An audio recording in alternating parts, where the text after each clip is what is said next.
And now, from the great state of Mississauga in Ontario, Canada, it's the Ted Wallachin Podcast.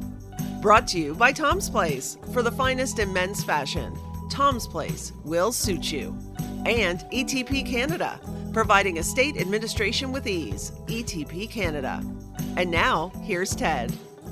Thank you so much, Becky, and thank you all for joining us once again for another edition of the Ted Wallachin Podcast. You know, one of the great things about doing this program is we get to introduce you to new films and new television programs, and we have one of those on board this week. It premieres actually Wednesday, February 7th at 9 p.m. on CBC. It's called Allegiance, and it stars Supinder Wraich, who plays a rookie police officer with the Canadian Federal Police Corps based in Surrey, British Columbia. Supinder Wraich joins me now, and it is indeed a pleasure, and congratulations on your new show. It's a wonderful piece of television. I quite enjoyed it. Thank you very much, Ted. Thank you for watching. Thank you for having me. Yeah, are you pretty excited about it? So the possibilities? Oh yeah, I think it's also just it's a first of many. It's my first leading role, so I was really excited about the opportunity when you get the phone call and they say it's you, and it's like great, okay, now you got to go do the thing and shoot the thing, and so that was exciting. And now that the rest of the world gets to see what we got up to is very exciting. And then also the family that is showcased here is one that we haven't seen on Canadian television, and so I'm excited to bring that into the world.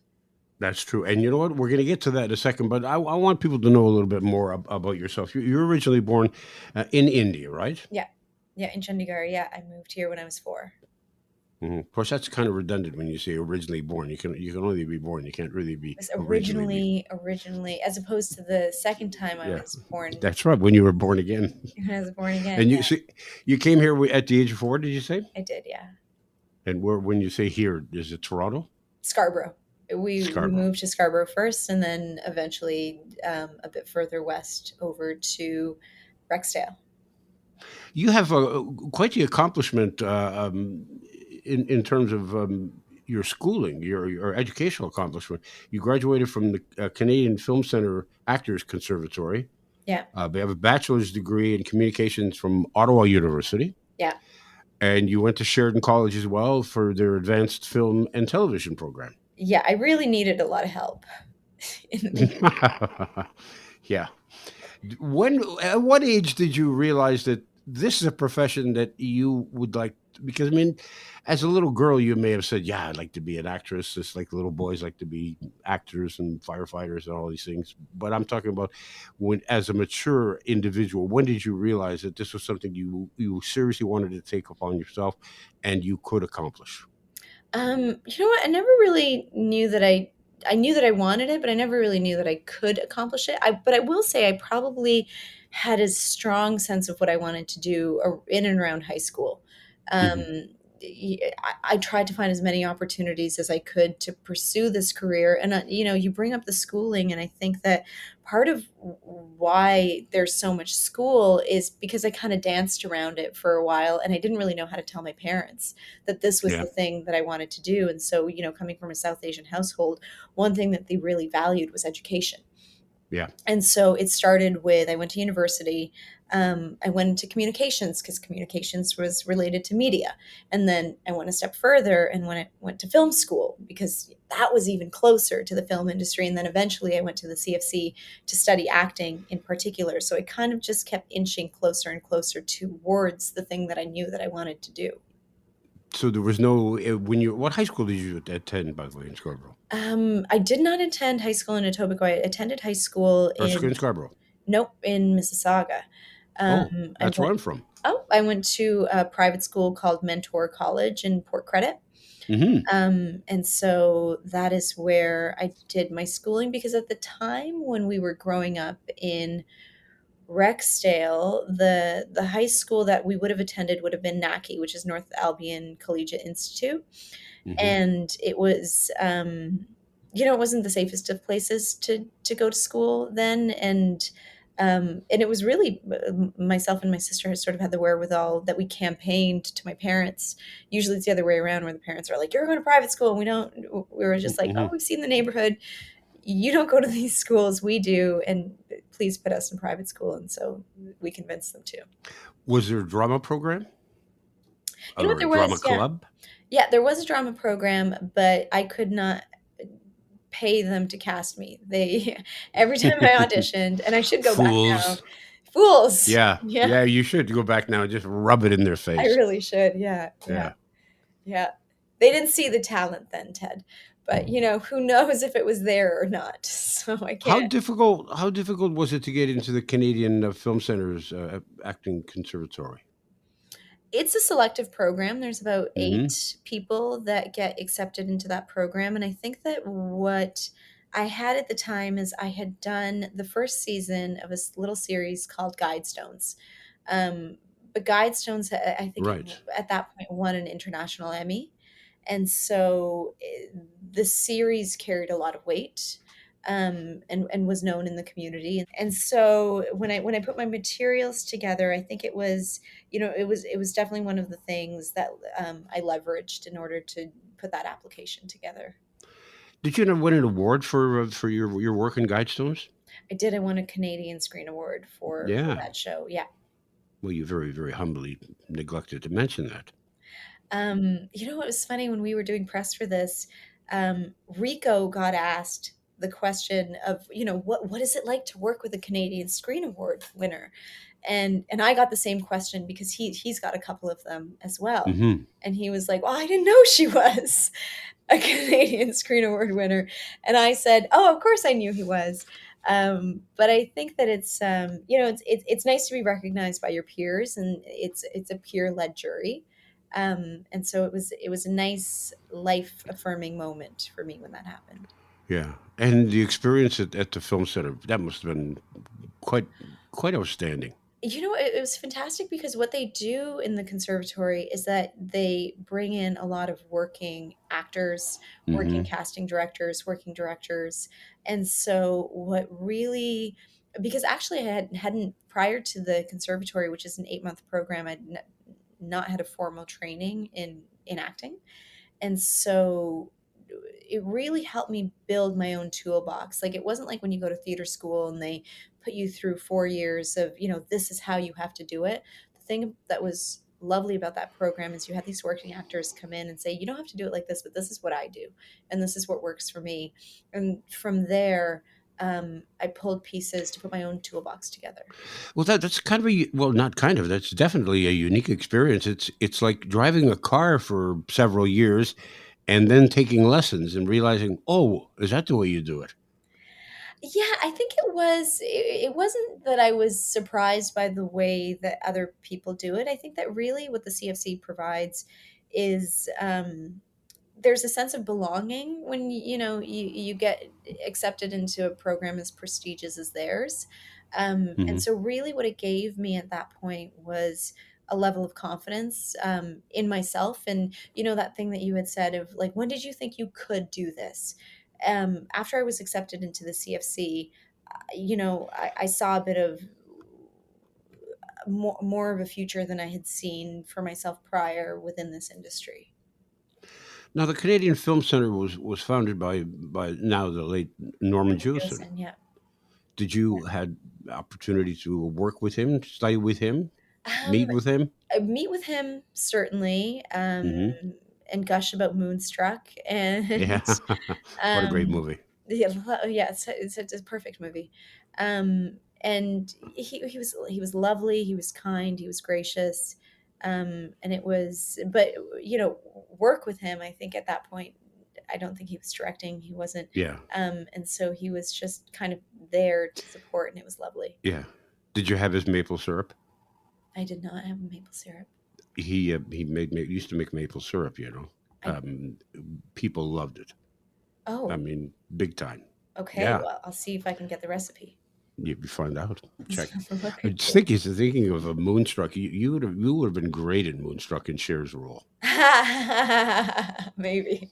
I Yeah. mean, you know what? We'll leave that one with Cher. Yeah. She was pretty excellent in it. Yeah, she was pretty. The entire cast was actually was excellent. That was one of the that's one of those films that you can go back and watch Yeah. several times.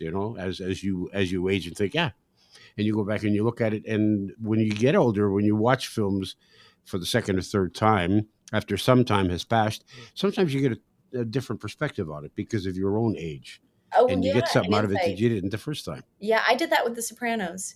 Yeah. My husband and I, we were watching it, and then we went back and rewatched it. And yeah, you just see so much. It almost becomes funnier the second time around, and you notice a lot of things that you missed because you're just engrossed in the story, as opposed to, I think, the second time around you get to kind of see the craft a little bit more. Hmm. Talk to me about the CBC digital series that you did, Bad Betty, which you wrote and produced. Yeah, so that series ended up being titled The 410 after the Yeah, highway. Um, right. and it was inspired by, I come from a family and we have a trucking business. So we Hmm. have a trucking school in Rexdale. And around the time that I was in film school, I started to um, become aware of this pattern that a lot of Sikh Punjabi truck drivers were being arrested at the border for trafficking narcotics. And at that time, I was looking for something to write about. And so I wrote this series about a young woman that comes from a Sikh patriarchal family. Hmm. And unbeknownst to her, her father, who's, held her um, to a certain Level, high level, standard. yeah, to a certain standard, she finds out that he hasn't held himself to the same standard, and he kind of falls from the pedestal that she's placed him on. And He's a really, drug smuggler. he's a drug smuggler, yeah. And Yeah. really, that show was about, what does it mean to be a good daughter to a family who does bad things? That was the central question around that show. And yeah, that was the first series that I wrote. And the character that you play is a social media influencer. Is that right? Yeah. Yeah, she starts there before she forays into following into her father's footsteps. Right, right. And are you active on social media? How important is that to you, and your thoughts on that? It's a difficult thing. I'm active now as we're promoting the show. Yeah. And so I think the thing that I tried to maintain is some level of authenticity in terms of, why am I posting and for what purpose? I think what bugs me about social media, and I'm guilty of it as well, is just, we just post our good moments. And so, Hmm. it can be misconceiving, or whatever the word I'm looking for here, to people who look at it and think, oh, this is this person's life. Like, I'm having a moment right now. I'm releasing this show. I have somebody who does my hair and my makeup and dresses me well, and so I take a picture and I post it because it's a nice moment to share. That's not my life. I also have No. a 1 year old, and Oh, wow. uh, Wow. yeah, and like the things that you don't see, like we were in a merge last night until 4 in the morning because he hit his head, and so I'm Oh. not, that's personal, that's private. I don't post that stuff, and so Hmm. yeah, it's a mixed relationship with social media, because really you get to decide what you put out there, and sometimes I don't know that I'm the best decision maker in terms of what I want to share and what I don't want to share. I was going watching, and this has nothing to do, and we'll get back to allegiance in just a second, I promise you. But Sure. somebody who was going through a breakup, was posting almost like a play-by-play of a sporting event with their through their breakup, and what it was like for them emotionally, and what their feelings were, and the hatred they had, and the difficulty and wrapping their and I'm reading this, like, I don't want to read it, but I'm reading it. But I'm it's a thinking, train. how You could can't you look do away. that? You I can't. know it's like a train. Exactly, it's a You car wreck, can't. right? You got to slow Yeah, you down. got to slow down. You got to take it But in. But I thought, man, I mean, that would take such cojones. I would never do that. Yeah, but I think that to that point is if that person needs like, and this is why I go back to the question of what are you posting and why are you posting it and what do you need to get out of it? And if that person's feeling so alone and maybe they don't have anybody else to share, I don't know, and they need to Yeah. post and that's fine. And in a way, I think, it's kind of good because that other thing that social media does is makes us feel like everybody's life is perfect and ours is, not great. Yeah. And so for them to share the bad stuff, I think that can be useful to a lot of people out there maybe going through a similar circumstance. I also wouldn't have the cojones to do it. I like to No, keep that no. stuff to myself. And you raise a good point about most people post all the good things that are going on, and you develop this facade about your life. It's like it makes it sound like you're eating these fabulous, you know, five-star meals every Every night, day, and yeah. every other week you're in the Bahamas or in Aruba or somewhere. Yeah. Yeah, I You know? agree. I agree. So yeah, and I have to be conscious of the fact when I'm looking at social media, um, to know that, oh, I only post the hallmark moments as well. And so, I'm not trying to compare my life to anybody else's, but you know what? It's pretty good right now. So Yeah. Yeah, and it's pretty good because of a new television show which premieres Wednesday, February 7th, 9 p.m. on CBC, called Allegiance. And you play a rookie cop with, I guess it's the equivalent of the RCMP. Maybe they just couldn't call it the RCMP because the RCMP didn't want you to call it the RCMP, but it's a Canadian Federal Police Corps, right? CFPC, yeah. Yeah. Okay. So, and interesting enough, based in Surrey, BC, beautiful Surrey, BC, Mhm. which is the largest detachment for the RCMP. Mhm, mhm. And I think that there's also a creative license that you can take, um, when you're not naming or modeling Yeah. your fictionalized police force after a real one. Yeah. And I think that the beautiful thing that the show does do is we really take a position on the current status of the legal system as one that's not perfect and that it is flawed, and Hmm. open up those flaws a little bit to explore the humans and the hearts that have to live in that system on both sides, both on the criminal side as well as on the legal side, um, and how difficult that can be.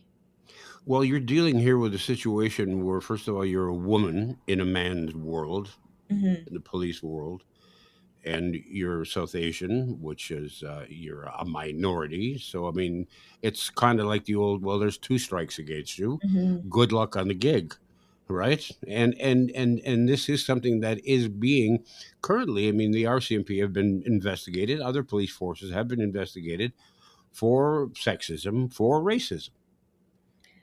Yeah, and I think, You're playing into real life here. yeah, absolutely. And I think that the third facet is for Sabrina in particular. She's watched her father rise within the ranks of this organization and now have a political career.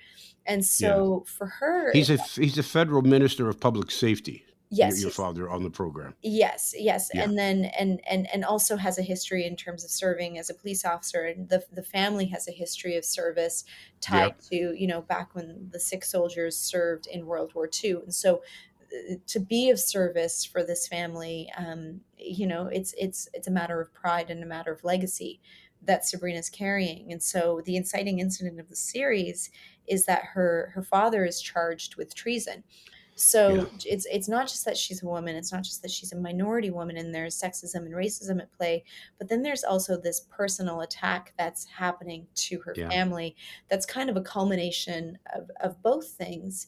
Um, and then she has to deal with the first day of work and walk with all of that stink on her, and really rise to the occasion on her first day of work.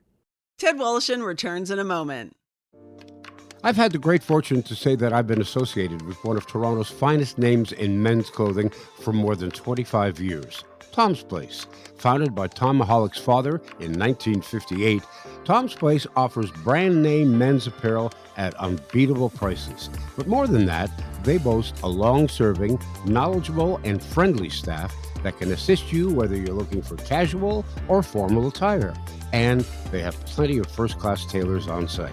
In addition, Tom and his family are well known for their philanthropic work. So if you're looking to deal with great people who can fulfill your clothing desires at outstanding prices, do yourself a favor and visit Tom's Place. They're open weekdays from 11 to 6, Saturdays 10 to 5, and Sundays noon to 5. You'll find Tom's Place at 190 Baldwin in the heart of Kensington Market. Or check them out online at toms-place.com. Tom's Place will suit you. Have you been tasked with the role of a state executor or expected maybe in the future you will be? Well, if so, let me make your life a lot simpler by introducing you to my friend Debbie Stanley. Debbie is the founder of ETP Canada. They specialize in estate administration. Their goal simply is to help Canadian executors understand their role and how to deal with the loved one's estate. Let's face it, there's no school for this, but ETP Canada offers services such as executor support, estate accounting, and they have a new online course called Executor Ready. It's an engaging video designed to make estate administration easier and affordable. And those are two comforting thoughts during a stressful time. So call Debbie Stanley at 1-866-309-0387. That's 1-866-309-0387. Or you can get her at info@etpcanada.ca. That's info@etpcanada.ca. Now back to Ted Woloshyn. You want to talk about, and I wasn't going to mention exactly what the opening show is about because I didn't know how much you wanted to give away. But talk about getting hit with a hammer, but right at the beginning of the show, it's like, wow, here's this woman graduating, and her father's got this great, and she's the valedictorian, and all of a sudden in walk the bad guys who are the good guys, the cops, other cops, and they're taking her father away. Yeah. Wow. Yeah, and I think that this title allegiance, so immediately at Yeah. that moment, her allegiance to this organization that she's sworn an oath to, her allegiance to her family and her father, who immediately goes from being a good guy to being on the opposite side of the law, um, and also, her allegiance to this country. One of the things that Anar Ali, who created the show, really wanted to explore for this family in particular is, what does it mean for somebody who looks like a minority on the outside, but this family has been in Canada for generations. Mm-hmm. But the charges that Ajit Sohal, Sabrina's father, faces, I don't think that those charges would have been placed against a Caucasian man in terms of charges against his own country. It's very much tied into the fact that he has a beard, that he has a turban, and the way that he looks. And so one of the things that we open up is this idea of what is this new face of terrorism look like as Mm-hmm. opposed to domestic terrorism? Who are the people behind these charges? Why was this man charged? And I think that this living in the gray areas of, even the polarized opinions and views that are happening in the world on the internet, and exploring them through this story, it's a brave move on their part in terms of Anar and Mark Ellis and Stephanie Morgenstern, who wrote the show, to say, let's have a discourse about this. Let's have a dialogue. Let's open it up. And I think it's done really elegantly and intelligently to examine these issues from both sides. You know what I really liked about the program as well? I mean, there are a lot of things, but I like the pacing is really good. It's fast paced because, which I think is important, especially if you're looking at uh, any younger demographic of getting their attention at all, because their attention spans are, yep, Yeah. that's it, Yeah. it's over. So TikTok. it's fast paced, but it's not too fast that you can't keep up with it, and it's dramatic, but it's not overly dramatic. Because sometimes that happens in television as well, where it's like, that's a little bit too much, Yeah, it's a bit too much. Yeah, I think they really do walk the line. And so Mark Ellis and Stephanie Morgenstern originally created Flashpoint. And so I think that sort of pacing, that sort of style of storytelling, and Enrico was in that show as well. Yeah, And we're so talking Enrico Colantoni, by the Enrico way, for Colantoni, people yeah, who yeah. don't know. We're not all close friends with him like you, Rico, you know. yeah, yeah, yeah, Yeah. yeah, yeah. I call him "You Never Know Rico," so, because he was full of surprises on set. But yeah, so I think that they kind of had a shorthand and a knowledge of writing in that style for pacing and movement and also heart. I think that I've heard Mark talk about creating a show like Flashpoint and the heart of those characters, and they were really heroes at the end of the day. Whereas now, in terms of everything that's happened in the last couple of years with the Black Lives Matter movement after George Floyd, this idea of, if you're going to tell a story about the police, how do you approach it? And I think that we really do examine the flaws in the police system, and approach it from a hopeful point of view, in terms of, there's um, Anar has this saying where, what's legal isn't always what's fair. And so we really do try to explore um, the subject matter from both sides, from the point of view from the victim, the point of view of the law enforcement, and also the point of view of the perpetrator, to really understand, what are the flaws in this system, where can we be and do a little bit better. Yeah. Did you work with the police on the production just to get their perspectives and make sure that everything was correct, which happens often in television programs? Yeah, so we had an advisor in terms of the technical elements, Hmm. how to enter a room, how to clear a room, how to hold a gun, how to enter a situation. And so um, they were always present on set to correct anything that was Yeah. gone awry. And then I myself reached out to a few Sikh Punjabi RCMP female police officers, just to get a better understanding of Good for what you. their experience looked like on the force.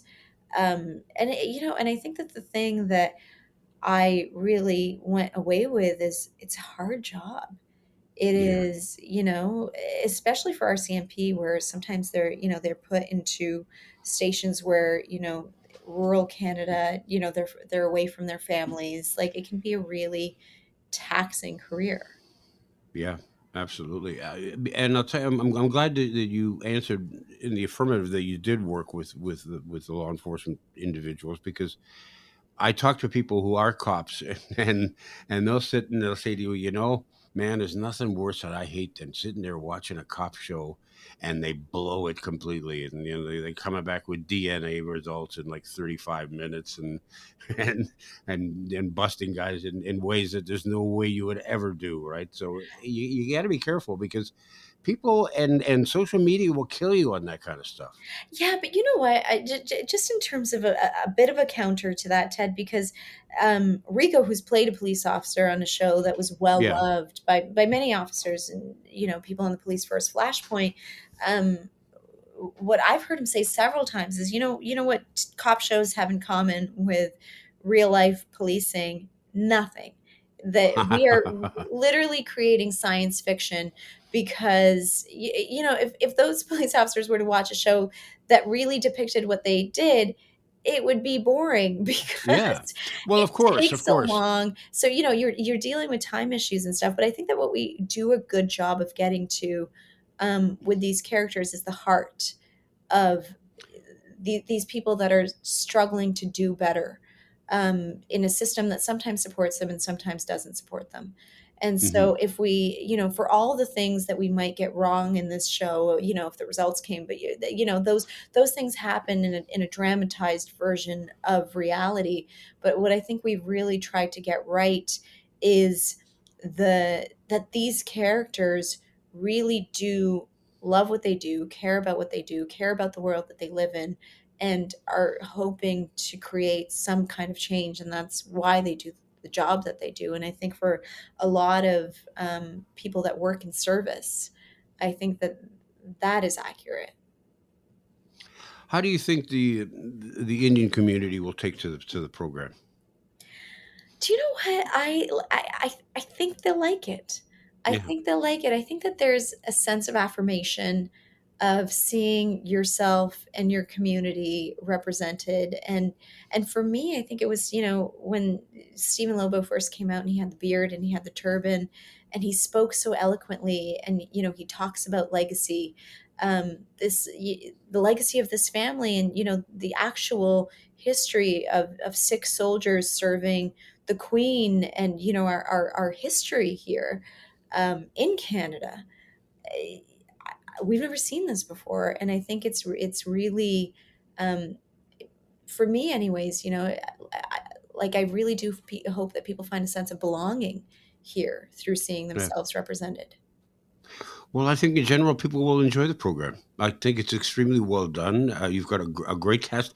Talk to about some of the other cast members, because I always feel bad leaving out of the cast members' names. So give us a bit of a background on Oh some of the yeah, I mean, like folks involved. we have an extremely talented cast. So Enrico Colantoni, Sonia Dillon, who plays Parveen, who's my father's right hand assistant, Stephen Lobo, Dolan Dar, Krista Bullant, who plays Inspector Dega, um, What was that? the little ding. Yes. I think it's my. I think I got a message pop up here. Oh, okay. Okay. Yeah. No, I Um, just thought maybe somebody was breaking into your house or something. I don't know. no, no, I'm not No. even home. Okay. I'm at the I know. CBC building, so um, maybe somebody's breaking in here. I don't know.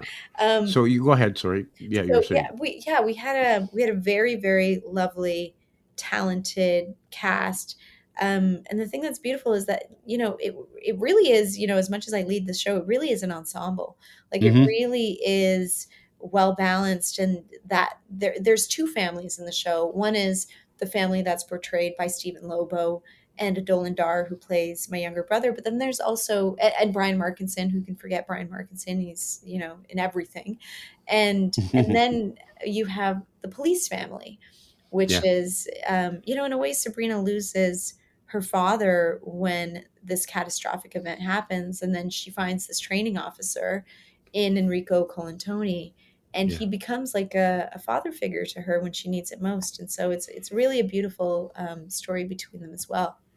It's interesting because he mentions at one point at the beginning of the program that I guess he suggested that maybe you're disappointed that he has become your training officer and not this young hunky good looking guy, and to which you were like, no, no, no, no, no, I'm not disappointed at all, leaving the audience to think, yes, she is, Yeah, she is. Yeah, yeah. yes, She she wanted the is, other guy. She wanted the other yeah, guy. Yeah. yeah, Yeah, and I think what that moment really sets up beautifully is, I think that she was interested in Gabinski, who's the other officer, right, because she's so driven, because she really wants to move through this career at a pace and you know get to a level of prestige. And so she's extremely motivated, and I think that she doesn't get the training officer she wants, but she gets the one she needs, which is yeah. often what happens. And in Vince, she finds somebody who's like,